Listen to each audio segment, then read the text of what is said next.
की मागे एकदा म्हणलं होतं की आता यांनी फक्त उद्धव ठाकरे यांनी नमाज पढण्याचंच बाकी राहिले, त्यांचा हिंदुत्वाशी आता काही संबंध राहिला नाही आणि वक्फ बोर्डाचा आणि हिंदुत्व बिलाचा काही प्रश्न नाही. कसं आहे, आता संजय राऊतच्या डोक्यात एवढे विषय असतात आणि आता ते नव्यानं मुसलमान झाले.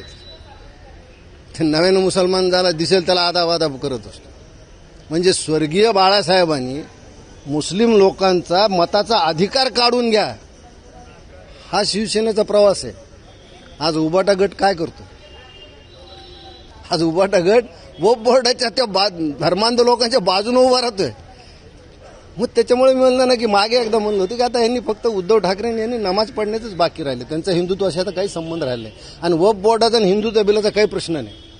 हिंदूच्या सगळ्या देवस्थानांवर सरकारचं पूर्ण नियंत्रण आहे. कुठलं देवस्थान असू द्या, तुम्ही इथलं देवस्थान बघा, तहसीलदार त्याचा प्रमुख असतो, जिल्ह्याच्या ठिकाणी गेला कलेक्टर त्याचा प्रमुख असतो. कुठलं देवस्थान हिंदूचं सरकारच्या नियंत्रणात आहे? वक्फ बोर्ड सरकारच्या नियंत्रणात नव्हतं. अमित शहाने जे भाषण केलं त्यांनी काय सांगितलं की 2013 पर्यंत किती प्रॉपर्टी होती आणि 2013 ते 2025 पर्यंत किती वाढली. याला कुठेतरी नियंत्रण आणणं गरजेचं होतं आणि वक्फ बोर्डावर नियंत्रण आणणं म्हणजे मुस्लिम धर्माच्या विरुद्ध काही नव्हतं, त्यांच्या नमाज विरुद्ध काही नव्हतं, त्यांच्या विवाहाचे काहीच असं काहीच नाही. वक्फ म्हणजे काय, दान दिली संस्था, त्याच्यावर नियंत्रण असणं गरजेचं आहे.